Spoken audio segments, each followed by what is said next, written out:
Bila saya buka Instagram ke, saya buka Facebook ke, saya tengok TikTok ke, saya tengok Twitter ke, saya tak boleh nak tengok lama pun. Saya hanya boleh scroll sekejap saja. Jadi sebenarnya saya nak, Syafiq Farhan, terima kasih banyak. Sebenarnya pertama saya nak mengucapkan jutaan terima kasih kepada semua follower saya dekat Instagram, ataupun mungkin bukan follower saya pun, tapi yang di Facebook, di TikTok ke, di Twitter ke.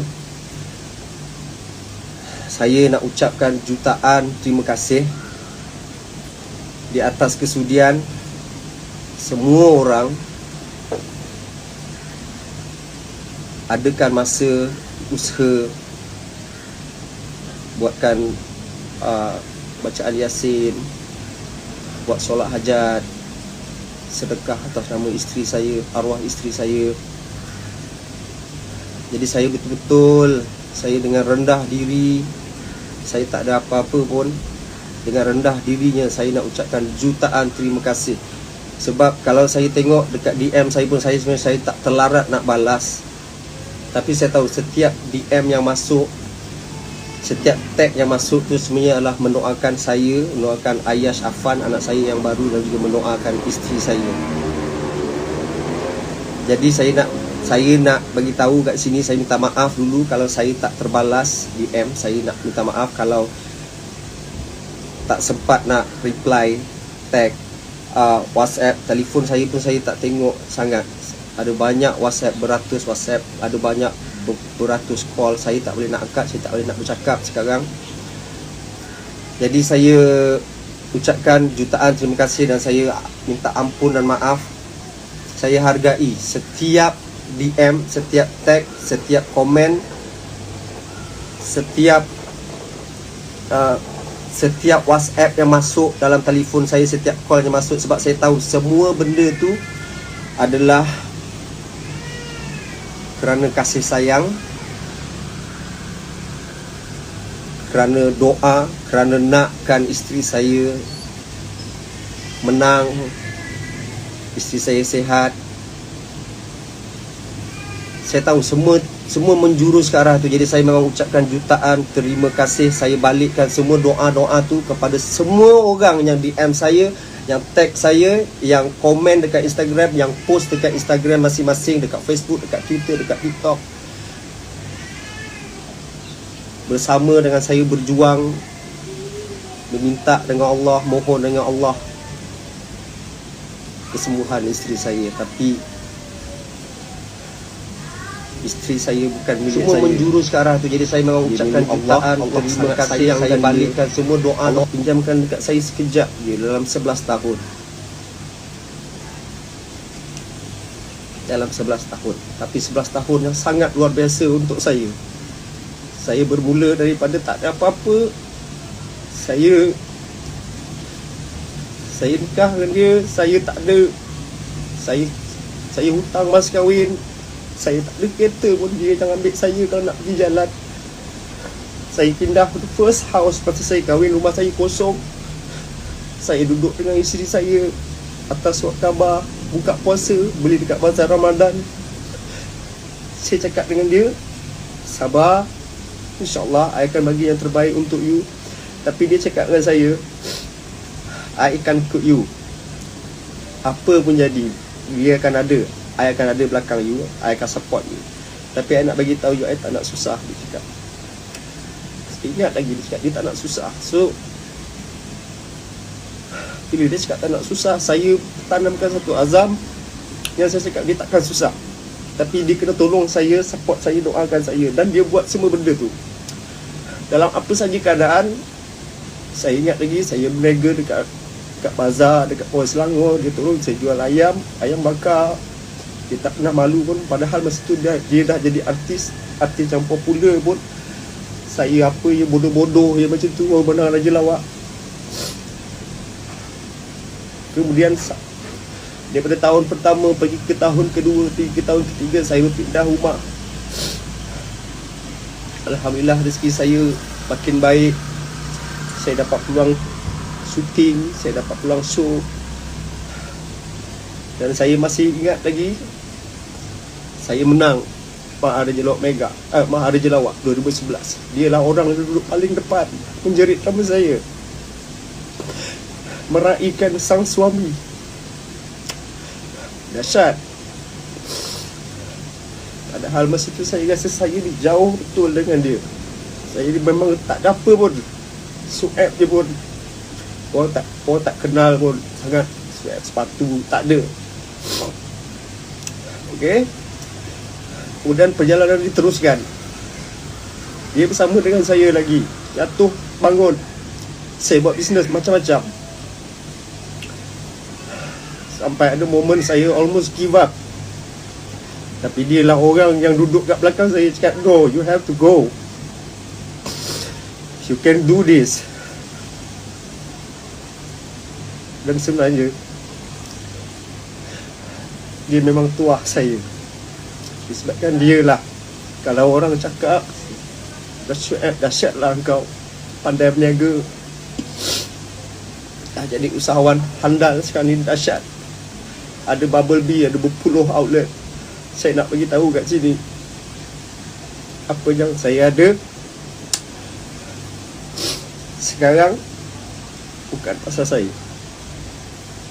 Saya tumpang tuah dia. Tuah seorang isteri yang taat, yang setia, yang tak pernah mengeluh, yang tak pernah malu pun bersuamikan. Swab. Berbekalkan itu, berbekalkan itu, saya ada kat mana saya sekarang. Taklah saya hebat sangat, tapi Alhamdulillah. Yang paling penting, InsyaAllah saya harap saya dapat bantu ramai orang. Itu perjalanan saya 10 tahun, 11 tahun dengan dia. Saya tumpang lak dia. Lak seorang isteri yang taat, yang sangat penyayang kepada anak-anaknya, yang tak pernah berkira dengan suaminya. Selama hampir 10 tahun, 11 tahun saya kahwin dengan dia tak pernah tanya duit saya. Saya tak pernah ada masalah balik kampung. Saya tak pernah ada masalah tu langsung. Kadang saya dengar orang bergaduh pasal balik kampung. No, saya tak pernah. Sebab mana pun saya nak balik, dia akan ikut. Dia tak kisah pun. Yang penting saya happy, mak saya happy, cukup. Tadi saya dah sebut dia tak pernah tanya pasal duit saya. Ya, dia tak pernah ambil tahu pasal duit yang ada dalam akaun saya. Yang penting saya lunaskan segala keperluan rumah. Bayar rumah, bayar kereta, adakan keperluan dia. Dia tak boleh tak ada maid, tak apa, saya adakan dia maid. Dia tak pernah tanya pun duit saya pergi mana. Okay? Dia tak pernah tanya duit saya pergi mana. Lama kelamaan, bila nak cerita bab duit, dia yang ajar saya untuk tidak berkira-kira dengan duit.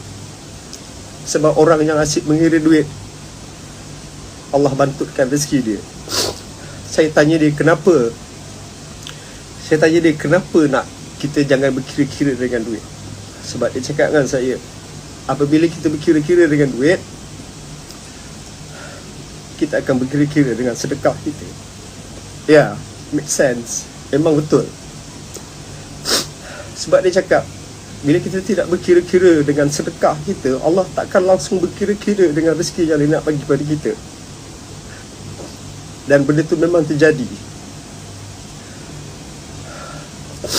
Dialah orang yang akan bersedekah ikut apa yang melintas di hati dia. Dialah orang yang ajar saya, yang didik saya untuk jadi macam tu. Orang yang didik saya untuk jaga keluarga, bukan setakat keluarga saya, tapi menjaga keluarga dia, menjaga adik-beradik dia, menjaga adik-beradik saya. Dia didik saya untuk menjadi macam tu. Dan apabila saya buat dan saya ikut, berbalik yang tadi tu, yang orang cakap saya terror sangat, bisnes apa semua, Bubble Bee dahsyat, orang berbaris panjang. Sebenarnya magic tu datang daripada apa yang dia ajar saya. Sedekah jangan berkira, jangan nak sasik kira duit. Sampaikan saya untuk Bubble Bee, saya jadi pelik. Saya cakap saya less of effort sebenarnya untuk Bubble Bee. Saya tak ada pun buat marketing yang gila-gila pun, tapi Allah gerakkan ramai orang untuk datang support saya berbalik panjang-panjang sampai 3-4 jam. So saya nampak benda tu, dan semua tu datang daripada dia. Jadi kat sini saya dah beritahu, saya memang tak ada apa-apa, saya kosong. Saya tumpang lap dia, saya tumpang tuah dia, saya tumpang tip-tips yang dia bagi. Saya apply dalam diri saya apply dalam keluarga saya, dan saya apply dalam kehidupan saya. Dan ya, Allah mudahkan banyak kerjaan saya, Allah mudahkan bisnes saya.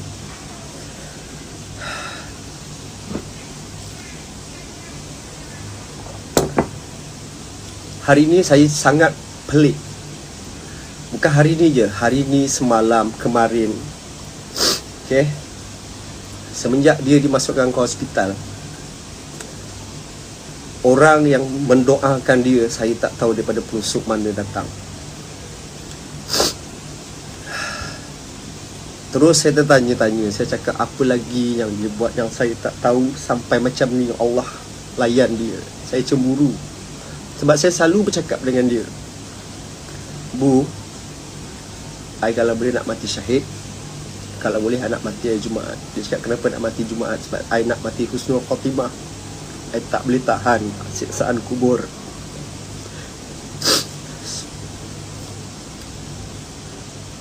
Rupanya dia yang pergi syahid, rupanya dia yang mendapat layanan cukup istimewa daripada Allah Subhanahu Wa Taala.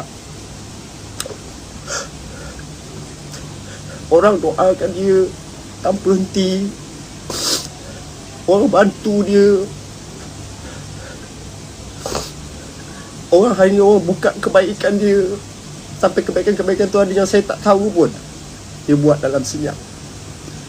Rupanya selama ni duit yang saya bagi pada dia, dia habiskan untuk sedekah dia. Dan sebenarnya apa yang dia buat tu berbalik kepada saya, di mana Allah kurniakan saya rezeki yang melimpah ruah, rumah bahagia, rumah tangga bahagia, anak-anak yang baik. Itulah dia kuasa seorang isteri. Itulah dia. Itulah dahsyatnya isteri. Itulah dahsyatnya Siti Salah Raisuddin.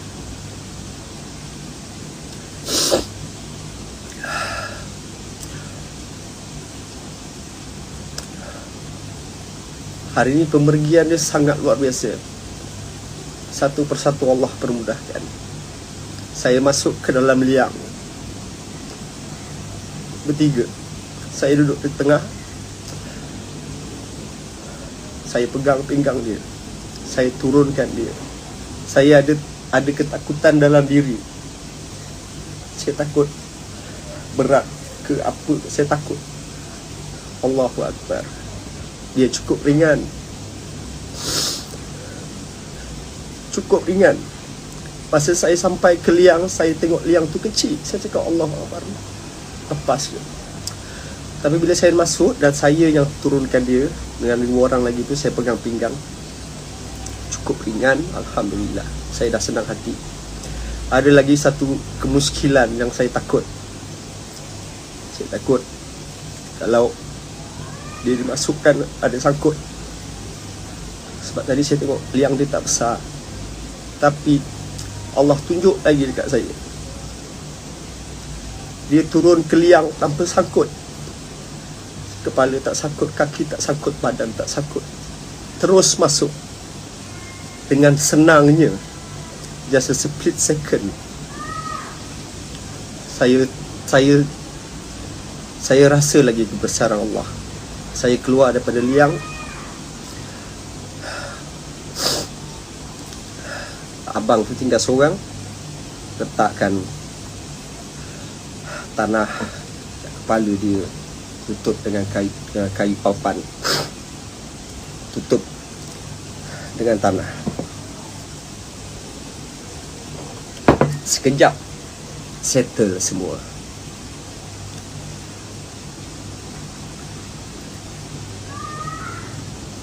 selesai pemergian dia yang cukup luar biasa bagi saya.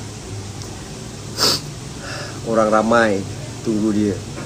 Orang ramai walaupun sekarang ni tengah Covid, orang tunggu sampai ke abang polis terpaksa buat kerja bagi tahu pasal SOP. Tapi orang masih tunggu sampai habis. Dan tadi kawan saya bagi tahu dekat area sana hujan. Allahu Akbar. Saya cakap Allah merahmati dia, wallahu alam. Jadi pelajaran yang saya nak share, yang saya nak kongsi, yang berlaku real pada saya, kepada yang sedang menonton, yang tengah tengok live ni, yang bergelar isteri. Jadilah sebaik-baik isteri, taat kepada suami, buat sehabis baik untuk suami, buat sehabis baik untuk suami. Kerana kebahagiaan rumah tangga, ekonomi sesebuah rumah tangga bergantung juga kepada sang isteri. Kalau isterinya luar biasa hebat, jangan risau pasal rezeki keluarga. Jangan risau pasal keamanan rumah tangga. Allah turunkan keceriaan, kebahagiaan dalam rumah tangga. Jadilah seorang isteri yang mulia, yang baik. Barulah suami boleh menjadi suami yang baik, insya-Allah.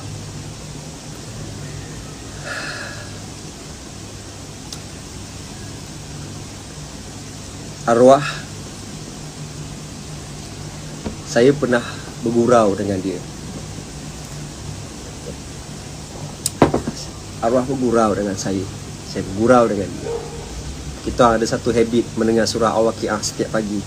Sebab itu antara tips untuk orang rezeki. Sebab kata Rasulullah SAW, siapa yang mendengar surah Al-Waqiah di waktu pagi dan malam, dihindari dari kepapaan. Kalau tengok balik surah Al-Waqiah, akan ada perkataan bidadari. Saya usik dia baru sangat dalam minggu lepas. Dia cakap, "Bu, nampak tak surah Al-Waqiah?" Dia terus bidadari. Dia ni sebenarnya sangat jealous. Kalau sebenarnya kalau saya bagi pick up line dekat sepatu reunion, dia okey. Tapi jangan bagi pick up line bukan untuk lakonan, dia akan sangat jealous. So dia adalah orang sangat jealous. So bila saya sebut tentang bidadari, dia terus masam. So saya cakap dia cakap bidadari itu bukannya I yang nak, Allah yang bagi. Sebab akan ada 3 golongan. Ini dalam surah Al-Waqiah. Akan ada 3 golongan, iaitu golongan kiri, golongan kanan dan juga golongan yang terdahulu. Golongan yang terdahulu dan golongan kanan ini dilayan istimewa. Dia akan duduk di atas pan-pan yang bertahtakan intan dan berlian. Dan dia akan diiringi dengan bidadari. So saya cakap dia, "Bu, bukan I minta bidadari itu. Allah nak bagi. Kalau I masuk syurga akan ada banyak bidadari." So dia masam lagi. Dia cakap dia, "Bu, yang I sebut tadi tu, bidadari tu, I tak nak Allah bagi kalau I masuk syurga. Tapi you kena tahu, bidadari tu adalah bidadari yang Allah bagi. Tapi di kalangan bidadari tu akan ada satu yang kita panggil ketua bidadari." Pasti dia macam, wow, ada ketua bidadari ke? Saya cakap, "Yep. Dan ketua bidadari itu adalah you." Baru dia senyum. Saya cakap dengan dia, "You tahu tak, bidadari yang Allah bagi dalam surga kepada lelaki-lelaki yang masuk surga, kalau tengok ayat surah Al-Waqiah, bidadari itu tak pernah diusir. Maksudnya dia dilahirkan, orang tak pernah sentuh dia, dan dia adalah dara. Okey. Tapi saya cakap, "Bu, you tahu tak, bidadari dekat syurga, bidadari siapa bidadari paling cantik? Dia tanya, tak tahu. Dia cakap tak tahu siapa. Bidadari paling cantik dalam surga adalah bidadari yang berasal daripada dunia. Dan bidadari yang berasal daripada dunia adalah isteri kita. Apabila kita redha dengan dia, kita ampunkan dia, kita bagi dia line clear lah, dia akan menjadi ketua bidadari kita di surga nanti. Dan dia bidadari yang paling cantik di kalangan bidadari-bidadari yang ada. Dia akan duduk paling depan, dan bidadari-bidadari yang Allah bagi tu akan duduk di belakangnya. So saya cakap, Bu, you ketua bidadari I yang paling cantik daripada bidadari-bidadari lain, dan you adalah ketua bidadari yang pandai nyanyi. Kalah semua bidadari. Dia senyum lebar. Tapi saya tak sangka saya dah tak boleh tengok senyuman dia lagi.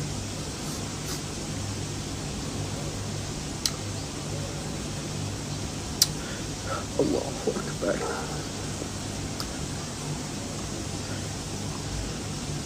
Saya bukan meratapi pemergian dia, sebab saya redha. Saya sangat redha dengan pemergian dia. Saya sabar dengan ujian Allah ni. InsyaAllah saya cuba kuat. Tapi saya jealous. Saya belum tahu.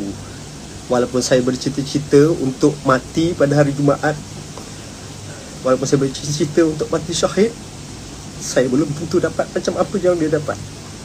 Sebab tu tadi masa saya pergi jumpa dia, sebab dalam cerita ni hanya saya seorang yang menghadap muka dia.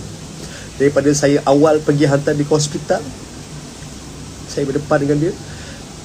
Dan sampailah tadi pagi saya yang hadap dia untuk cam muka dia. Muka dia bersih, muka dia berseri, sebab dia akan jadi ketua bidadari saya. Saya bisik dekat dia tadi. Saya cakap, Bu, I jealous dengan you sayang. Allah sayang you, orang sayang you, orang doakan you. I belum tentu sayang dapat macam tu. Saya tahu dia dengar. Saya cakap, you ready je. Bila you ditanam je, bila 7 langkah I balik, bila you buka mata, kubur you seluas mata memandang sayang. Dan mungkin masa tu malaikat pun malas nak tanya you sayang. Dan mungkin masa tu you dah pegang mic, you nyanyi sebab you suka menyanyi.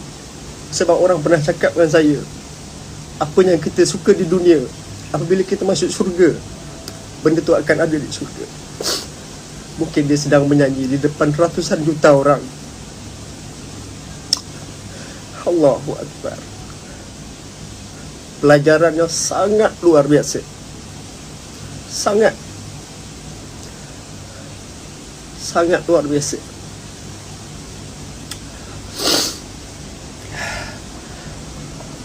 Allah Akbar.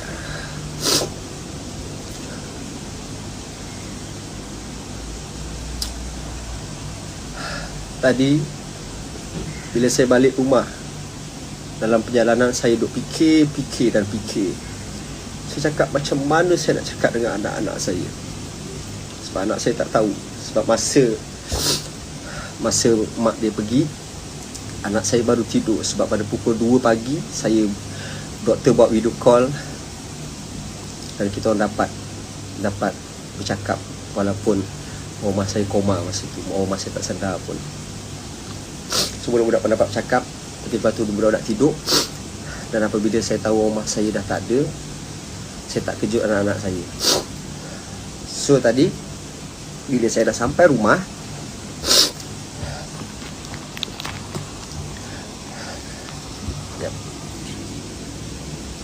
bila saya sampai rumah, saya cekalkan hati saya untuk tak nak cakap dulu.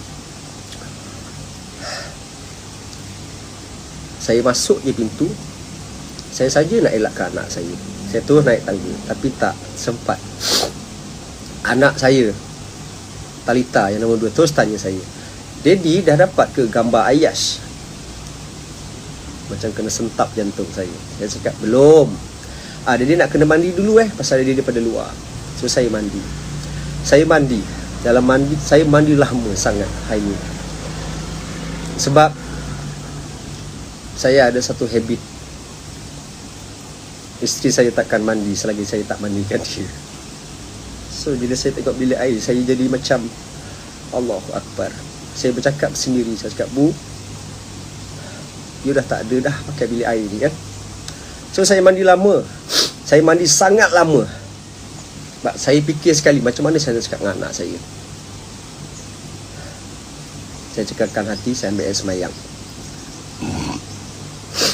Saya turun bawah, saya makan. Dengan melihat anak-anak saya yang tak tahu lagi ibunya dah tak ada. Lepas saya makan, azan. Saya naik atas ambil semayang. Saya naik atas ambil semayang. Saya tengah ambil semayang, mak mentua saya telefon. Dia cakap, kau kena turun. Kau kena cakap dengan anak-anak kau. Sebab diorang dah tengok YouTube.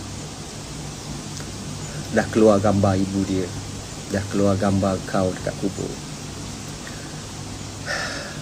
Saya cakap, Allah Akbar, ini dugaan paling berat yang saya nak kena buat ni. Saya cekalkan hati dengan berbekalkan air semayang. Saya turun. Saya panggil anak-anak saya.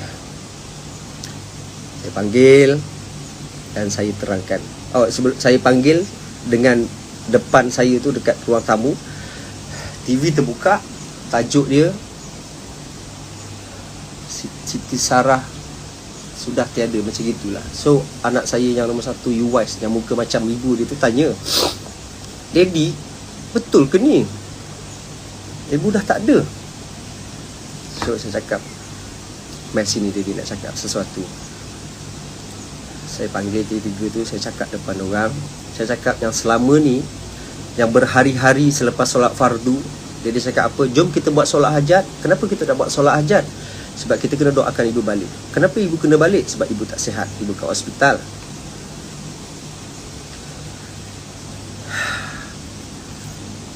Saya cakap, sebelum ni kita buat solat hajat kan, untuk ibu balik.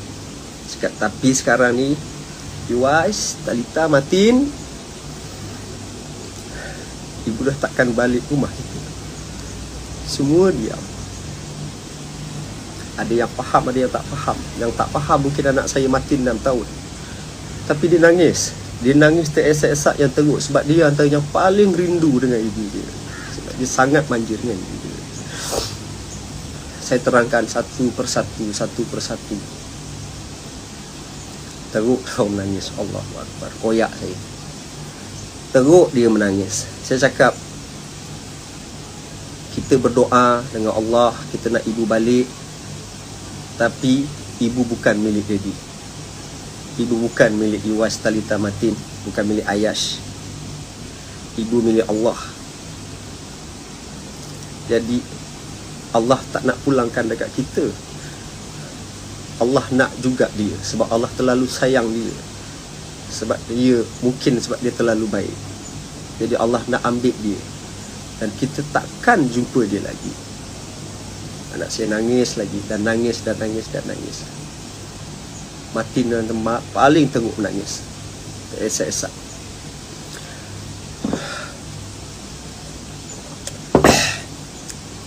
Tapi lama-lama dia faham juga. So saya cakap, ibu pesan Yuwais, Talita, Matin, Ayash kena jadi anak soleh dan solehah. Sebab bila ibu dekat sana, harta dia adalah anak-anak dia. So dia nak anak-anak dia jadi anak yang soleh, solehah, pandai mengaji, sembahyang, dan semua alhamdulillah faham. Allah kurniakan lagi kemudahan buat saya. Lepas tu terus saya ajak anak-anak saya semayang. Tapi bezanya kali ni tiada solat hajat.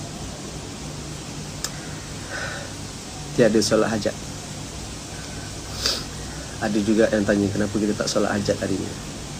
Tak apalah, kita simpan dulu solat hajat kita. Lepas saya solat asar, saya terus berdoa. Saya cakap, Ya Allah, bimbing hatiku, bimbing hati anak-anakku untuk menjadi seperti Siti Sarah Raisuddin.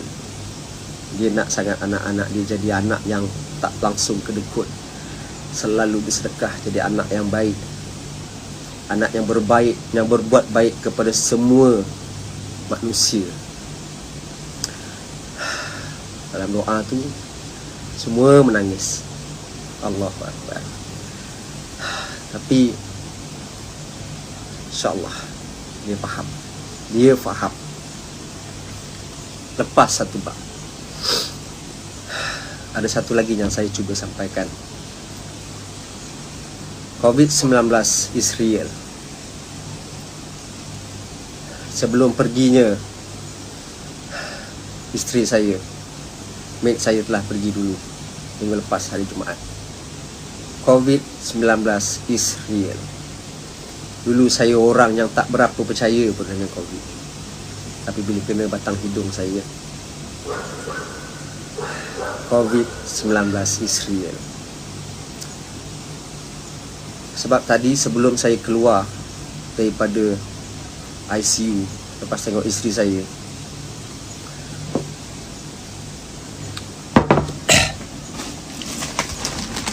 ada satu nurse panggil saya. Dia cakap, Shuaib, akak tahu tentang Sarah ni memang viral, semua orang mendoakan dia. Tapi akak nak sampaikan sesuatu. Semoga ada kebaikan bila perkara ni berlaku. Dia cakap, akak nak adik selalu sampaikan yang saya banyak kali dengar cerita vaksin. Saya dah divaksin sekali. Saya banyak kali dengar pasal vaksin. Tapi bila akak tu cakap dengan saya, ini akak tu cakap kita kena sedarkan rakyat Malaysia tentang vaksin. Sekurang-kurangnya dengan vaksin mungkin dapat membantu kita. Saya tersentak sebab saya tahu isteri saya belum divaksin. Isteri saya punya keadaan adalah dia punya paru-paru almost infection tu almost semua bahagian di paru-paru dia. Sampaikan paru dia tak boleh nak bekerja untuk proses oksigen. Dan bukan itu saja, dia menyebabkan semua organ badan dia tak berfungsi dengan baik. Akak tu suruh saya sampaikan. Jadi kalau berpeluang untuk ambil vaksin, ambil vaksin. Di saat macam ni, kematian hari-hari. Kematian hari-hari. Dan COVID kalau nak terjadi sekejap saja. Dan bila terjadi, there is no U-turn. Saya ingatkan isteri saya akan sihat. Wallahi, saya cukup yakin. Tapi bila saya berkomunikasi dengan doktor, antara yang memang doktor akan selalu cakap adalah, Shuaib, isteri awak punya lung ni memang dah penuh dengan COVID. Sebab tu dia tak boleh nak function, Shuaib. Itu yang saya selalu dengar. Itu pertama saya cerita pasal vaksin yang saya makan. Tekak saya jadi kering.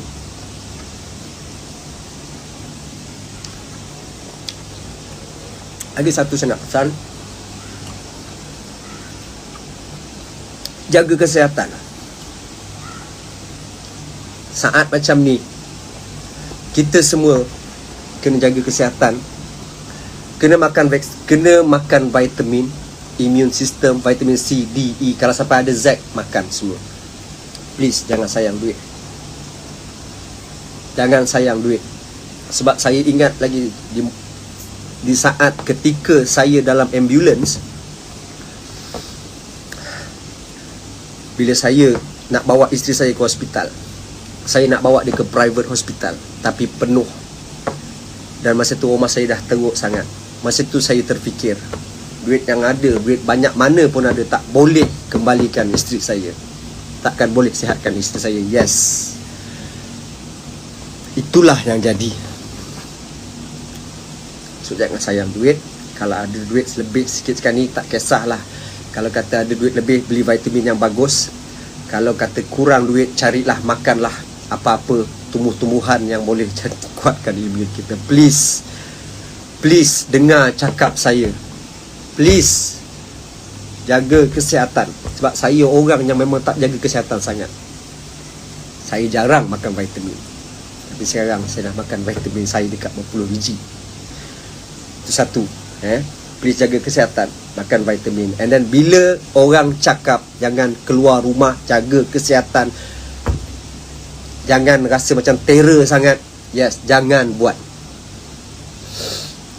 Ya, orang cakap benda nak jadi, swab. Tapi terpulang. Sebab kalau dah kena, there is no U-turn. Korang takkan sanggup untuk lalu. Kalau kata ada isteri, kau takkan sanggup nak lalu macam ni. Ya sayang Matin, kam. Kita tak boleh makan anggur. Boleh, you nak makan anggur, Mas. You Matin. Hello. Semua orang. Okay. Tak boleh makan anggur. Nah, you makan buah cherry. It's good. Cherry, mungkin vitamin Ni C. dah rosak. Alah, elok lah pergi makan lah. Jap. Okay, you ambil yang lain. Jap, pelan. Okay, go. Okay dah, bawa plastik ni keluar. Masuk dalam. Go. Tutup pintu sayang. Yuwas. Yuwas, jap. Sini jap. Saya nak tunjuk Yuwas Al-Qarni. Okay, ibu kan. Sini tahu. Tutup pintu. So, please jaga kesihatan, makan vitamin. Ini bukan masa lagi nak berteka-teki. Bukan. Kita tak tahu lagi ke depan apa yang datang. Mula-mula COVID-19, varian Delta plus. Ingat handphone ke benda ni? Ada plus-plus. Kita tak tahu ke depan macam mana pula cara dia datang. Kita tak tahu. So makan vitamin, jaga kesihatan. Tanya orang kalau duduk kampung apa semua, tanyalah, makanlah apa yang boleh makan. Satu. Lepas tu sekarang, kalau siapa-siapa yang kena COVID, saya pesan dengar cakap saya ni. Bukan nak mengarah, tapi saya buat mistake. Dekat setiap rumah, kalau orang tu kena COVID positif, make sure dalam rumah tu ada oximeter. Oximeter tu apa? Yang buat check oksigen dalam badan. Make sure 96 ke atas. Apabila 96, dia tak ada 96, bila dia turun 95, 94, jangan tunggu lama-lama, terus pergi hospital. Jangan belagak terror. Wife saya ada satu hari tu dia cakap oksigen dia 93, 94. Saya cakap apa? InsyaAllah tak ada apa. Okey. Bila saya lambat sangat bawa dia pergi hospital, tak ada dia lagi hari ni. Faham kan? So make sure. Tak ada duit, carilah mana duit, pinjam ke apa ke, beli oximeter, check. Turun je, terus pergi hospital. Okay? Oximeter sangat penting untuk pesakit COVID. Okay? So tadi saya cakap vitamin,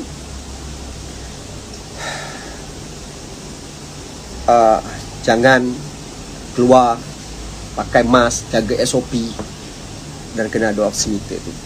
Okay? Dan ya, itu untuk itulah dia. Please, COVID is real. Memang real. Dulu saya pernah bergaduh dengan isteri saya sebab saya keluar, saya jumpa kawan saya atas urusan kerja. Bila saya balik, wife saya marah saya. Sampai kami bergaduh. Saya cakap, I tahulah kawan I sehat. Dia cakap, I takut sayang kena COVID. Tapi Allah nak jadikan jalan cerita tu bukanlah saya keluar dan saya bawa balik COVID.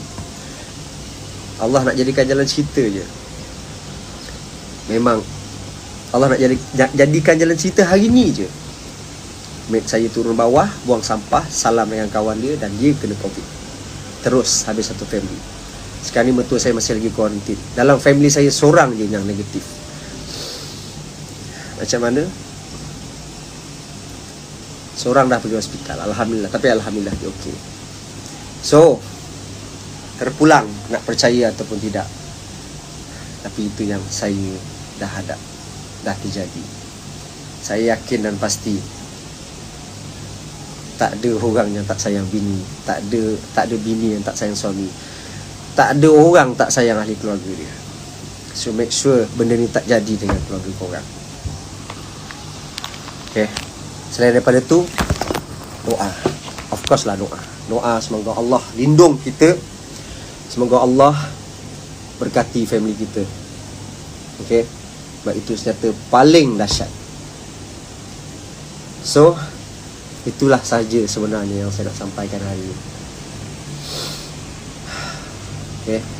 Saya mohon maaf pada kawan-kawan saya. InsyaAllah nanti saya akan balas semua WhatsApp, semua tag dekat DM. Saya akan balas insyaAllah. Tapi saya ambil masa sikit.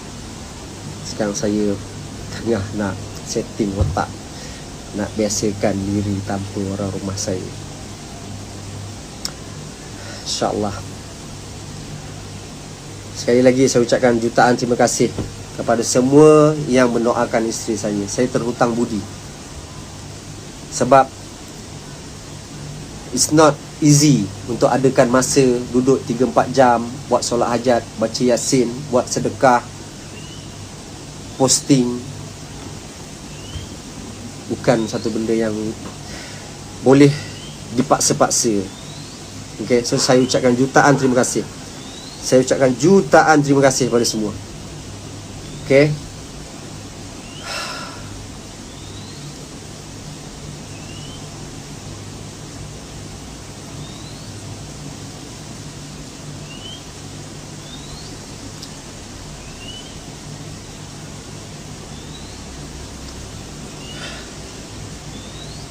Kenapa 10 tahun saja?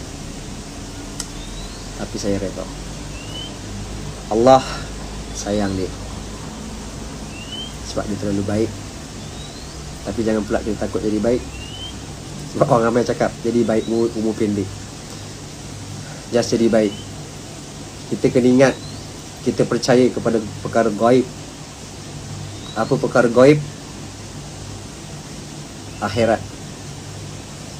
Kita duduk dalam dunia 60 tahun, 70 tahun, 80 tahun. Kalau 80 tahun kita dah rasa macam bodoh sangat lah. 80 tahun dengan tak larat, dengan silap dah nyanyuk.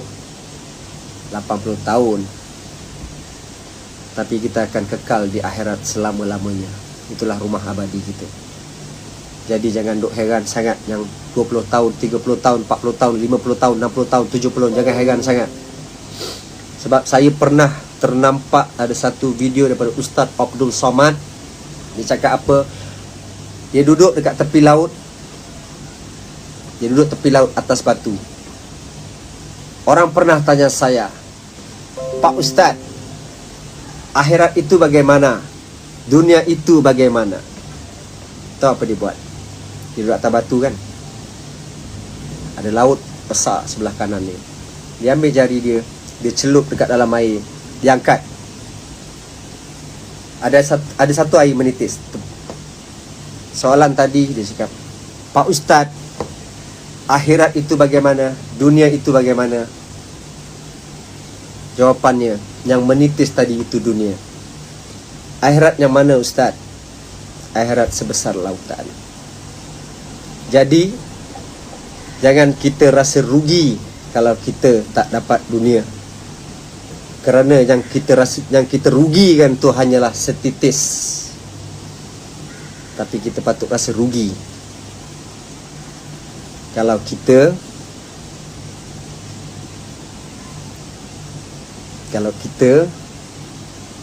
kehilangan akhirat.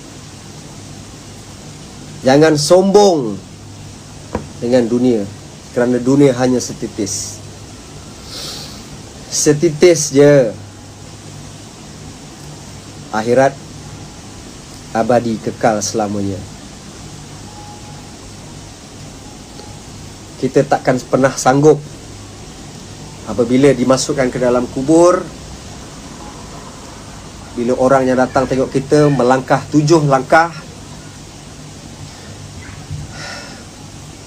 apabila malaikat datang bertanya soalan-soalan yang kadang-kadang kita takut kita tak boleh jawab, kita kena bantai. Kubur kita akan sempit. sampaikan tulang rusuk kiri dan kanan bertembung dengan gelap, dengan ada kala jengking, dengan ada ular dan lagi benda-benda bisa yang lain. Cukuplah kita duduk dalam bilik yang ditutup pintunya, tak ada cahaya masuk, gelap pun dah rasa separuh mampus. Kubur tak besar pun, tak besar. Tapi kalau cukup amalan kita, kubur kita akan seluas mata memandang. Mata kita ni Allah bagi, tak ada tandingan dia. Kalau orang cakap Gunung Everest tu besar, Gunung Everest besar, gunung paling tinggi dalam dunia, besar gila. Kalau kita duduk bawah ni, kita tengok macam apa, mampus besar. Tapi kalau kita duduk daripada jauh, Gunung Everest boleh masuk dalam mata kita, asyakkan mata kita. Allah punya kuasa. Nafas kita kena selalu bersyukur. Okay? Kena selalu bersyukur.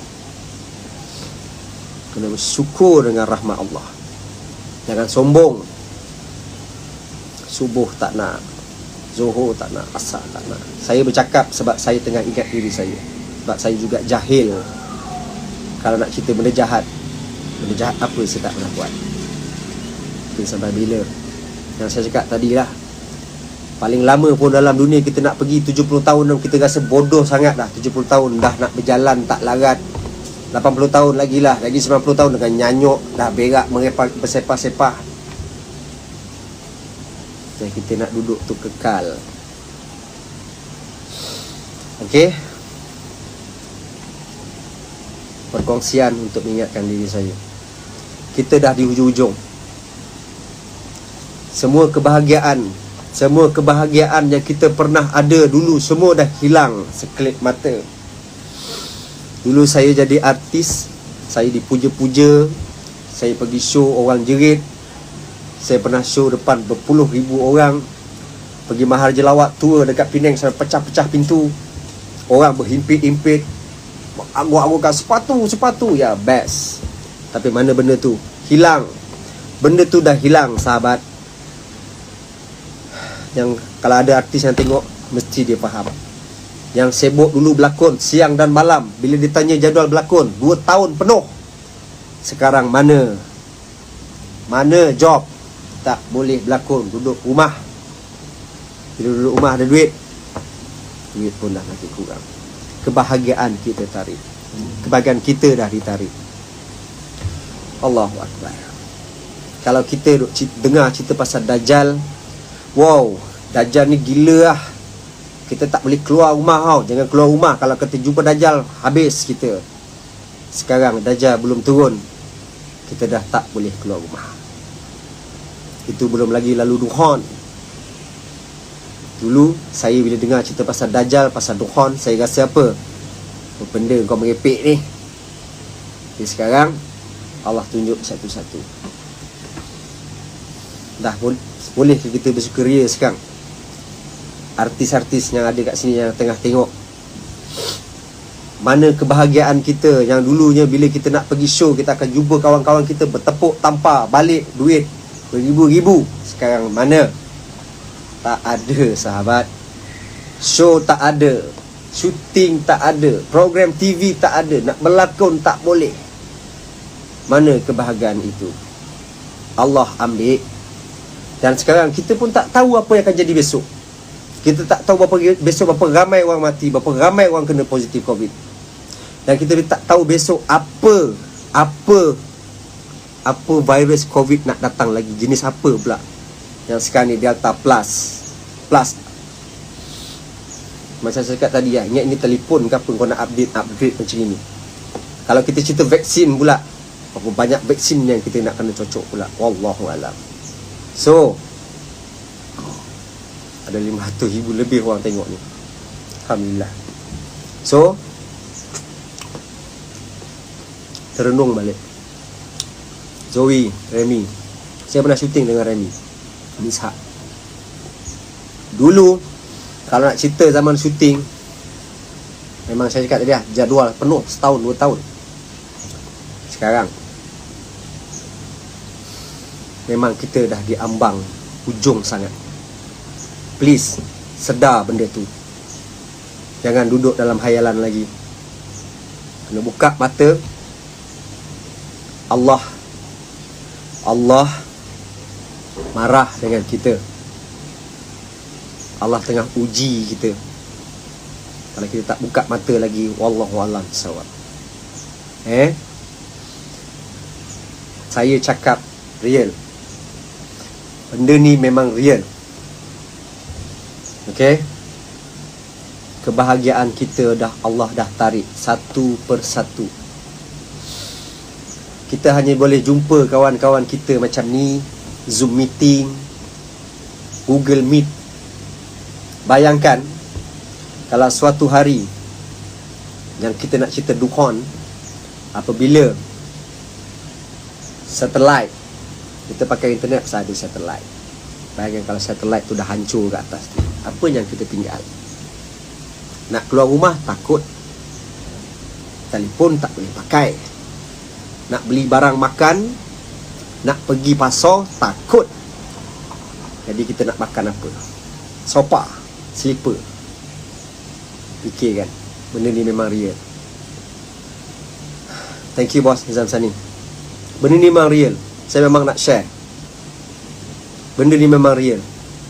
Tolonglah rasai dan fahamkan, dan buatlah perubahan 360. Okey? Fikirkan. Zaidi, Abang Zaid Zaidi. Ya.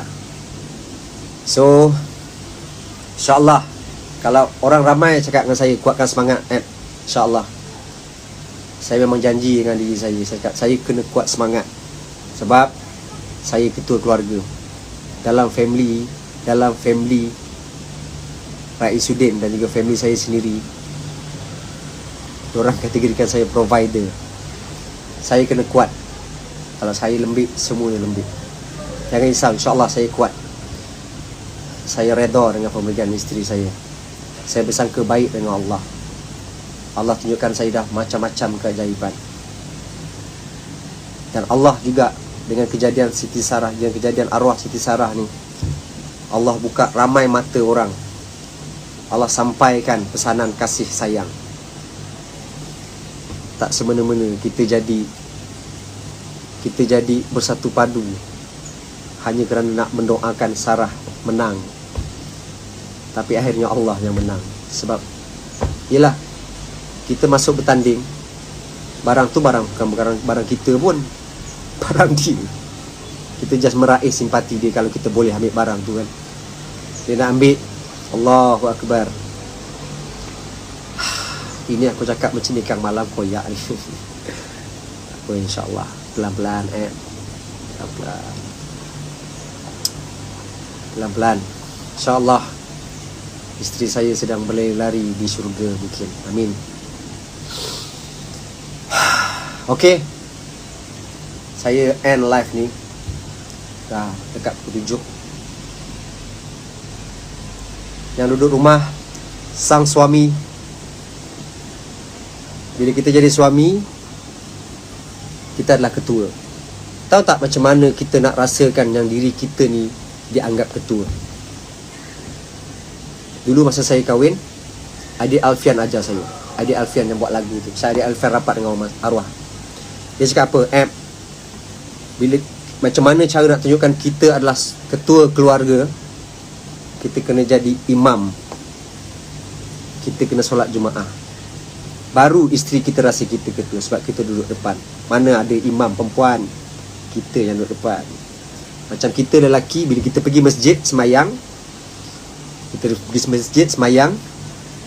ada imam dahsyat kan, baca ada bagi khutbah, kita rasa apa? Kau memang ketua lah kan. Sama juga dalam rumah tangga. Hidupkan sunnah semayang berjemaah, suami depan, kalau ada anak lelaki jadi makmum, isteri duduk belakang. Barulah ketua. Barulah bini kita rasa apa? Baru ketua duduk depan kan. Solat malam-malam kena baca kuat-kuat, baru ketua. Ini cakap dia ketua. Solat jemaah tak pernah. Macam mana bini kita nak rasa yang dia ni adalah pengikut kita? Betul tak? InsyaAllah. Allahu Akbar. Itu je lah yang saya nak cakap. Okay, saya harap ada kebaikan yang dapat daripada live ni. Sekali lagi saya ucapkan jutaan terima kasih atas doa-doa untuk isteri saya.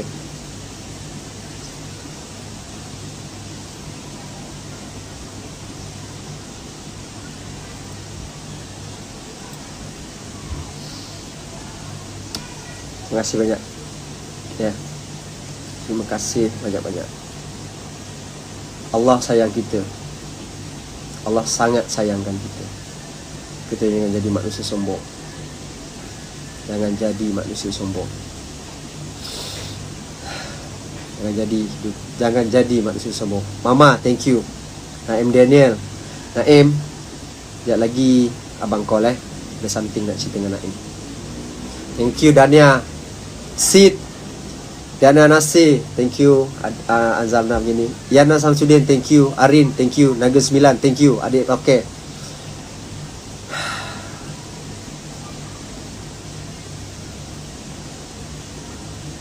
Thank you. Ni Arsyad Akmal, Face Factor, thank you. Datuk Face Virus, saya minta maaf. Saya belum call awak, saya belum reply WhatsApp awak, saya minta maaf. Saya hutang budi banyak dengan awak. Itu sajalah yang saya nak kongsi. Last lah saya minta doakan lagi sekali kekuatan untuk saya.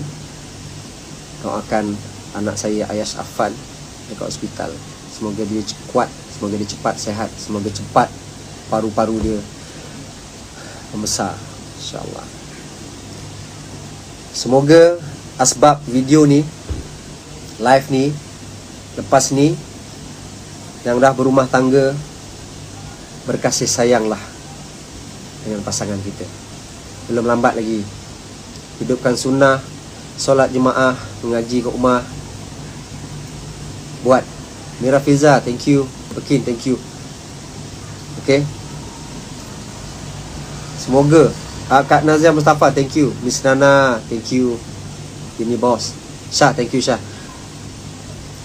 Semoga dengan live ni jadi asbab untuk kita reset balik, duduk balik dengan pasangan kita, plan, new plan tu apa? Dah ada jadual dah. Sehari 5 kali solat Jumaat. Lepas solat Jumaat, kalau nak buat solat taubat silakan. Buka kitab, baca hadis, kongsi cerita, kongsi hadis dengan anak-anak. Baru cun. Marah anak kita kalau mengidolakan BTS, Blackpink. Minta maaf cakap minta maaf cakap. Kalau rasa ada apa, ARMY apa semua, saya minta maaf cakap. Bukan itu yang patut kita idolakan. Terang nyata lagi bersuluh. Siapa yang kita idolakan? Manusia paling mulia dalam dunia. Allah tu maha bijak, maha segala. Allah turunkan Nabi Muhammad SAW. Kita ni umat Nabi Muhammad. Allah turunkan Nabi Muhammad SAW. Dia dah bagi contoh dah. Apa yang kita susah sangat tak erti. Kenapa yang nak idolakan Blackpink, BTS? Dapat apa? Pahala pun tak dapat. Kita kena idolakan Nabi Muhammad SAW dan juga para sahabat. Lepas tu kena selalu baca hadis. Sebab dalam setiap hadis, dalam setiap cerita para sahabat dan juga Nabi Muhammad SAW, sebenarnya cerita-cerita tu adalah pengajaran untuk kita. Dan dia nak kita ambil contoh, ikut kepribadian Rasulullah. Semua settle. Apa susah? Ni saya cakap pasal apa? Saya ingatkan diri saya. Sebab saya ni jahil. Saya jahil. Saya banyak buat dosa. Tapi kalau kita rasa dosa kita banyak, dosa kita besar, kita kena ingat pintu taubat lebih besar daripada dosa kita. Apa kita risau? Taubat. settle. Kan? So, reset balik.